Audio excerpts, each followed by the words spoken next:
Jesus Christ. Yeah. 2 to go.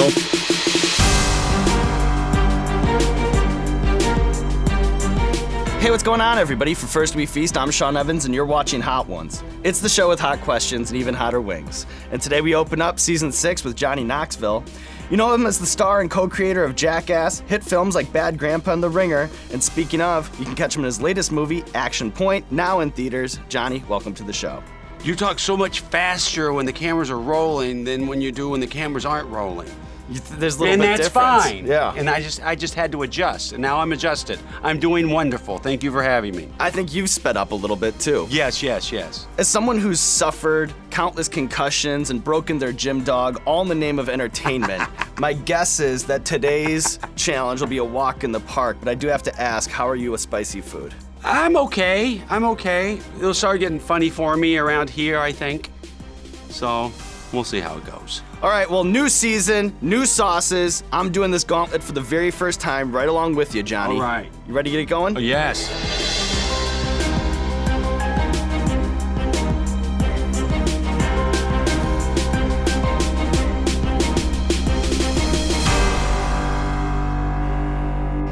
All right, so this first one is the howler monkey.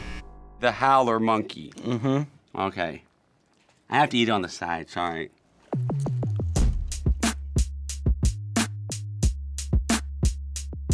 It hasn't got funny yet. Very good, though.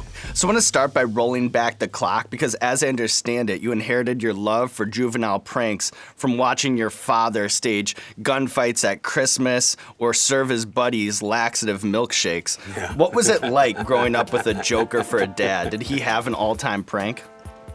He was constantly doing things. He has such charisma, and he was so loud, and yeah, I think he maybe should have been in show business. My dad had all these crazy guys working at his tire company, ass-kicking Robert, Big George, Big Sam, W.W. Woodrow Wilson, Boxcar Johnson Jr. So I grew up with a lot of big characters in my life, and my kids have the same type crazy uncles around.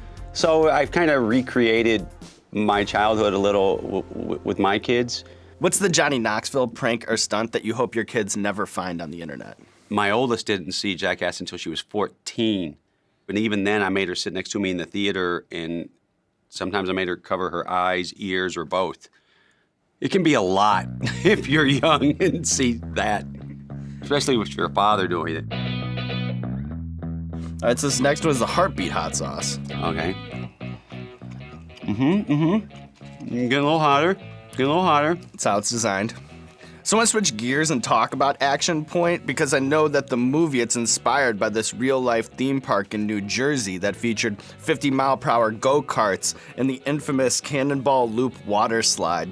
What can you tell the people about the original Action Park? How was a place that was just stacking up hundreds of injuries per summer able to stay in business?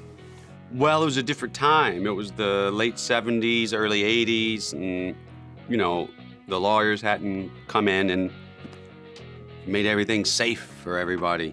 Even for the 70s, it was out of control. They had this genius owner, Gene Mulvihill. Like, I'm not gonna hassle the kids with a bunch of rules. I'm gonna leave safety up to them, and he did, and it was insane. It was Lord of the Flies with booze and weed. And it's like the kids would design the rides, and the kids worked the rides, and they were usually high or drunk. There were no adults around, and it was a magical place. One that can't exist anymore. All right, you ready to move on, Johnny? Yes. We have this little garbage can. If you want to ditch, if you want to keep it around, that's up to you. What's more aesthetically pleasing? I would say tossing it, but you know what? Okay, well, We let's play by your toss it. rules. The Pirate's Lantern. They really shot the moon on that title. This one just kind of mustardy. Maybe that should have been first. So I probably speak for a lot of our viewers when I say that I grew up watching you take nut shots, so if you'll humor us, I want to hit you with some questions that I've always been dying to ask you about Jackass. Is it true that you had to talk Brad Pitt off the ledge when he wanted to do a prank that was just bigger than the one that you guys had planned for him? Well, yeah, I mean, he showed up ready. We had him in two bits. One, we kidnapped him in front of Pink's Hot Dogs, which went really well. And the first time, we had him for one night. We were doing these go-karts, bombing the hill on Vine, And we were all really like, oh, we don't want him to get hurt because he's Brad Pitt and he's... So, but he did not care. He was ready to do it, and he was the first one in the middle of the street. We're like, no, don't do that. But he didn't care. When you think back on all the pranks, the stunts that the cameras didn't catch, the on-set things that the cameras didn't catch, is there a story that stands out? Oh, that happens all the time. It is frustrating, though, especially if you just got smoked. And you'd be like, that was great, like, can I see? Yeah, no, you can't, because someone clicked off this camera, this person was shooting at the sky, and it's just part of it. Who's the person in the Jackass cast or crew that you think deserves more credit? I don't know if any of us deserve any credit. We give Aaron McGehee a lot of shit, but he gets great footage. Yeah. There, I said it. What's the key to finessing a release out of an unsuspecting member of the public? Because what some people might not realize is you not only have to execute this stunt, this prank, but then you also have to get your mark to agree to appear on camera. That's a very, very tough thing to do. Sometimes you have to wait a day, sometimes you can get them to sign later, and sometimes they just won't sign. And that's frustrating too. That's just like missing a shot. Right, because then you're like, I can't use this. Yeah. So that doesn't happen that much anymore, but it does happen, and that's very frustrating. So this next one is the Torchbearer Son of Zombie. That's a mouthful. I feel it more on the tips of my lips, if you know what I'm saying. I know exactly. I don't feel what it you're in my saying. mouth. I feel like it's tingling on the outside of my lips. So I saw an Instagram post where in 1995, you wrote a story for Bikini Magazine called How to Survive in Vegas on No Money a Day. Do you remember any tips from that story? Yeah, never write for Ryan Ayanyan, because every article he would give me, he's like, hey, you're gonna go to Vegas on no money a day. How about hitchhike to Dallas on no money a day? Cheap bastard, just didn't want to give me any, you just gotta depend on the kindness of strangers. But I don't remember. It's been a long time. There's been a lot of concussions since then. Right. You can't expect me to remember from 95. Digging deep, because, that's what you were doing. You were pitching these articles, and I do wonder when you think back on some of these lesser-known gems, are there any that stand out? Well, the one that kind of started my involvement in stunts is the one where I tested self-defense equipment on myself for Big Brother. Jeff Tremaine was the editor of Big Brother, and he was the director of Jackass. And most of the guys came from Big Brother. And as somebody who took red pepper spray to the face and shot themselves, if you needed a self-defense tactical device, if you were in a fight for your life, which one would you reach for? Pepper spray. Pepper spray. No questions. Because stun gun, you have to get close to someone within reaching distance. That's dangerous. And a taser gun, the first time I got shot, I didn't even have a shirt on, and one bounced off. And then they both have to be in you for the circuit to connect. Pepper spray, you can be 15 feet away and just blast someone in the face. It just does not go away. And they're like, oh, use milk, that'll help. Milk doesn't help. People say the same thing to me about the wings. Yeah, does it help? I'm kind of like, no, but thanks for the tip. It's like, bulls, they hate the color red. Bulls don't care about the color red. They just hate movement. They just hate you. Los Calientes. Oh, is this your guys' own brand? Mm-hmm. Oh. But if you think it's trash, tell me it's trash, Johnny. My nose has been broke a few times, so my taste buds don't work that well, so I'm in no position. But this stuff, let me tell you, Los Calientes, delicioso. All right, Johnny, we'll have a recurring segment on our show called Explain That Gram, where we do a deep dive on our guest's Instagram, pull interesting pictures that need more context. So I'll bust out the laptop, I'll show you the picture, and then you just tell me the bigger story. Does that sound good? I'd love that. Thank you, Bill. You're welcome. Those are some damn tough wings. Yes. What happened here? That I got hit with the water hose with the air cannon attached to it, and it knocked me back, and the only thing that stopped my momentum was my face hitting the slide. And I got stitches of my right eye. I got gnarly whiplash for like 6 weeks and a concussion from that one. It was the most injuries I've ever had on the film, and I asked the stuntmen and women to do the stunts like me as well, like no pads, no wires. Like every other film you're going to see this summer, we're doing them for real. Now, Carolina Reaper, is that the hottest pepper in the world? It is the hottest pepper in the world. Very impressive. You ever put one in the boot? No, I think that would be a bad idea. I think I just wrote a really great bit for this show for you. Yeah. Yeah. There's no going back. You know, as somebody who's just eaten it twice the conventional way, I'm playing that out in my head, and then combined with like the taste of this wing, and I'm having PTSD. It's better if you have that on camera. That's true. You gotta live Afterwards. Yeah. That's spicy. Yeah. Very spicy. So last August, we had Steve-O on the show, and he actually picked up a call from you and answered it on speaker. Do you remember that? I remember, yeah.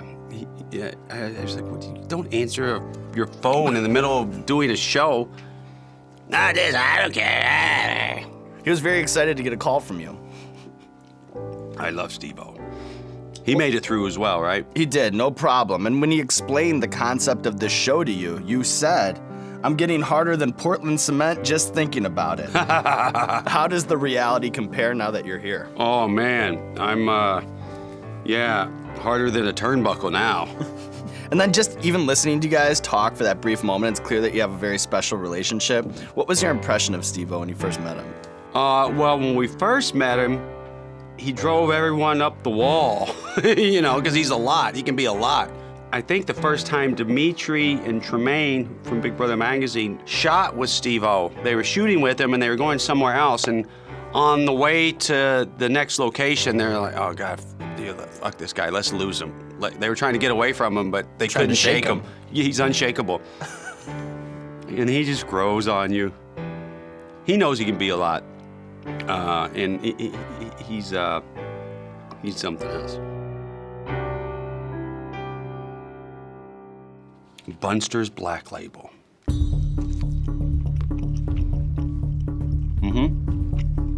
That one was instantly hot. No, that one's hot. It's getting real. Can I get some more water, please? The water in the can. Thank you. Can you draw back the curtain on what it's like to mastermind a stunt? Like, is it something that starts off as a sketch and then it goes through some sort of writer's room process? Is it more complicated than that? Is it less complicated than that?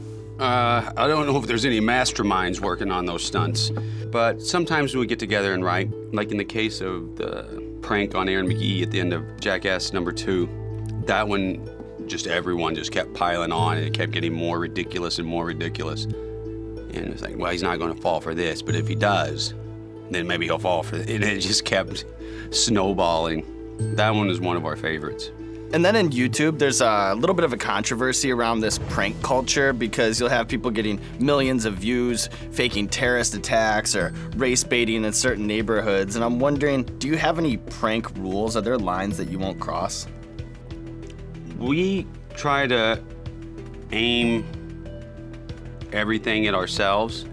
The stuff you're talking about, it gets dark, and it's not funny when you bring all that anger into it. There's a way to do a prank and get a big reaction and not have to go to those places. God, my lips are really hot. Yeah. Welcome to my world. The bomb.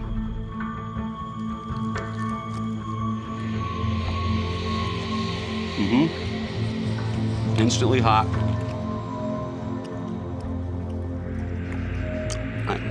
I felt like I could choke for a second.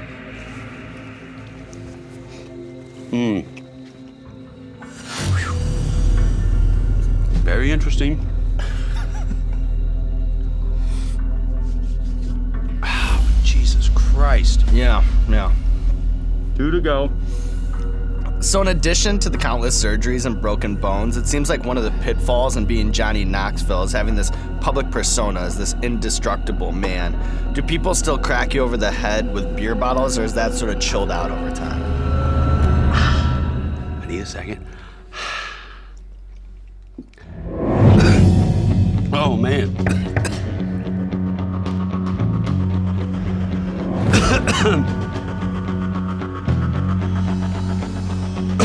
Wow. Glass is fogging up a little bit. Yeah.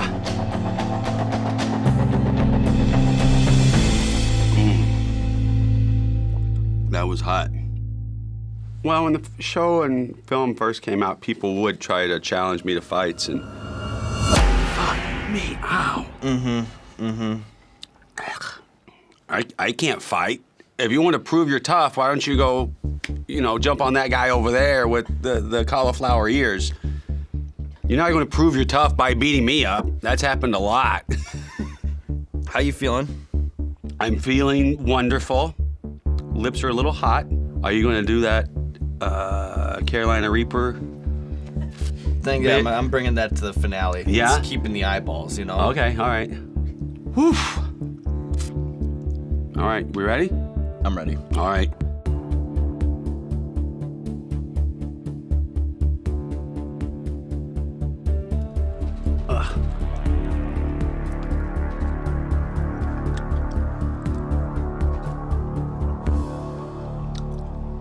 Yeah, this one doesn't feel great either. Oh. Still harder than a turnbuckle? Yeah. I think it's probably like pushing a chain right now.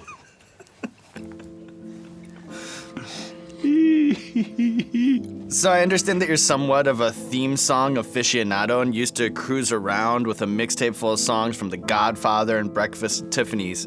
If you were stuck on a desert island, what would be 3 movie soundtracks that you need to help hold you over? Wow, movie soundtracks. Well, of course, Breakfast at Tiffany's. I love The Godfather, but I don't know if sitting around listening to The Godfather soundtrack is going to put me in a special place. The last song in Cinema Paradiso is really pretty. I think that was on there with the Breakfast at Tiffany's. Not the most butch stuff. Is there a story behind how Corona by the Minutemen became the theme song for Jackass? We were just listening to a bunch of songs, and I submitted that and Bastards of Young by the Replacements, and everyone liked Corona by the Minutemen. All right, Johnny Knoxville. And now this is one of your guys' hot sauces? It is one of our hot sauces. Oh. So this is a new one. It's the Last Dab Redux, which not only has Pepper X from our original recipe, but also a chocolate Pepper X. Oh, crazy Ed Puckerbutt. All right. All right, so this is the Last Dab Redux, and because it's the season 6 premiere, I'm going hard in the paint. So it's not just one little extra dab. What I'm doing is the first ever quadruple dab. From 4 different bottles? Yeah, because there's 4 different kinds. You don't have to go along for the ride if you don't want to. Oh, I'll do it. Gotta be careful. Yeah, it was a little bigger dab than I anticipated, but... It's a dangerous game. And then the Carolina Reaper.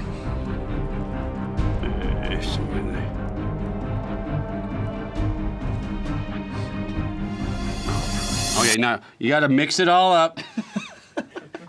Mix it all up.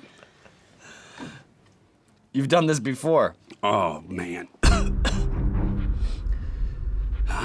Should have went to college.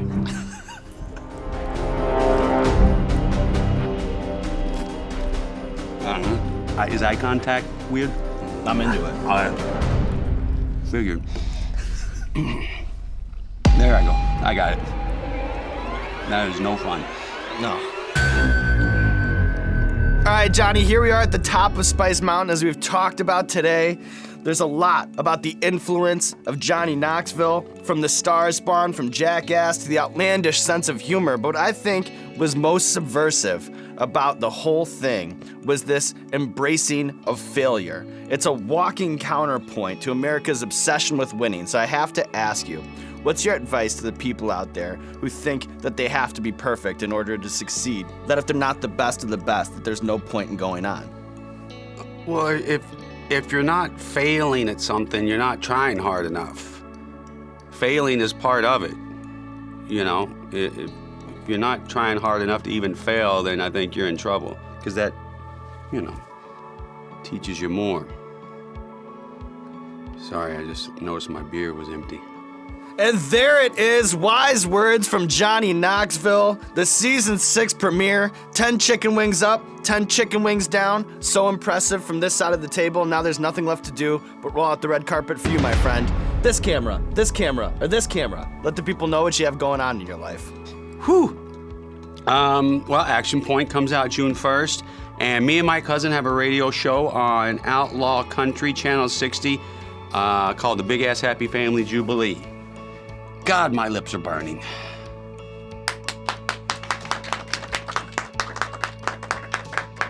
Wow. Oh, God. Hot. Very hot. Perfect. Okay, now we're gonna Beautiful, get Johnny.